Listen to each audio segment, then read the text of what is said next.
Tani do mulojmë tregun e aksioneve, do fillojmë S&P 500, Nasdaq, Russell, VIX, që unë shikoj gjithmonë, edhe do mulojmë gjendjen e tregut. Do të ndaj edhe këtu ca ide që unë kam trajtuar gjatë javës, që i kam darë edhe të Discordi. Patëm një bull flag që u ndërtuar, u strukturuar këtu, i supporti kjo zona historike që ka qenë historikisht support, për dhe rezistencë, zonë e dendur për blerje dhe shitje dhe për të marrë anim, ja ku keni, dhe pastaj ka gjetur supportin dhe ka vazhduar për lart. Këtë javë ka vazhduar tregu për lart, ka qenë një treg me rritje për ato arsye që përmenda në fillim të podcastit. Ka thyer dhe zonën e 6.7 që ishte 6.8 që ishte shumë e rëndësishme për tregun dhe po duke se do vazhdoj deri tek 7.000 ose një rritësi për all time highs dhe pastaj ndoshta ndonjë shitje dhe volatilitet për para se të fillojë një nivel për lart serioze. Shpërtu parë situata, unë duke qenë që kam parë situatën që ka gjetur bounce dhe ka filluar valën për lart, jam pozicionuar te disa aksione, do ta muloj këtë pak më vonë. Nasdaqu ka treguar pak më shumë fuqi dhe rritje, është rritur diku te 4% këtë javë. Unë mendoj që ndoshta të bëhet një ndihmë të thellë, tani ka shkuar këtu, ndryshon pak analiza që mund të bëhet diçka e tillë. Është për të parë, prapë më pëlqen kjo zona e 23.4, 23.5, më pëlqen të S&P 500 zona e 6.7, 6.3 që mund të vi festoj këtu, po tani me thyrjen e kësaj strukture, mendoj që mund vi prapë te zona mezit, diçka ose te kjo zona e ritestimit, diçka e tillë kështu. Ose diçka kështu. Këtu te një nga këto zonat do vendoset tregu.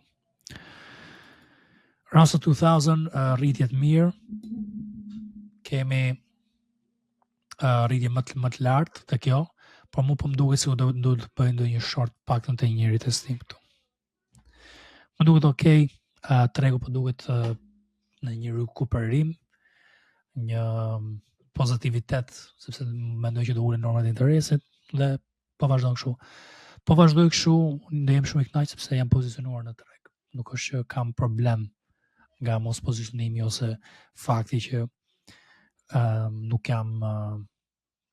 ndoshta s'kam tregtuar Russell 2000 se S&P 500 kam tregtuar aksione individuale. Ka pasur një ulje në 17 deri te 15 pikë ca. Kjo është një shenjë pozitive për tregun dhe po vazhdoj kështu deri te 14-ta, deri te 13-ta kemi atë lëvizje deri te all time highs te këto indekse. Për aksionet individuale që unë kam seleksionuar, ju them gjithmonë që duhet të seleksiononi mirë, shikoni kontrasti midis Intel që unë kam investuar te një sektor si Nvidia dhe fakti që nuk kam hyrë te Nvidia. Intel ka pasur një lëvizje shumë të mirë, 1.2 jemi tani për momentin, po shikoj që të kapi ndonjë lëvizje për më lart. Kam ulur te kanali im personal, performancën time javën e kaluar dhe mund të shikoni aty, është në gjuhën anglisht, por nuk mund të bëj video të njëjta në të dy gjuhë.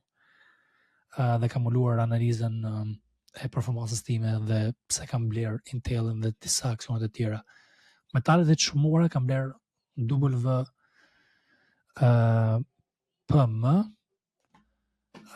WPM dhe ka pasur një rritje mirë. Metalet e çmuara këtu mund vazhdoj edhe më lart.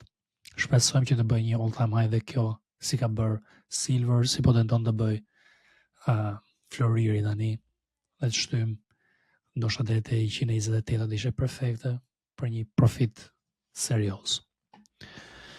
Kam bler edhe ca të tjera, pak plus, shumica janë plus, kam duke te PTRN që më hangu stop lossin, gjëra normale, mrena normave, do mbasesh në disa raste. Por të tjerat janë gjithë plus.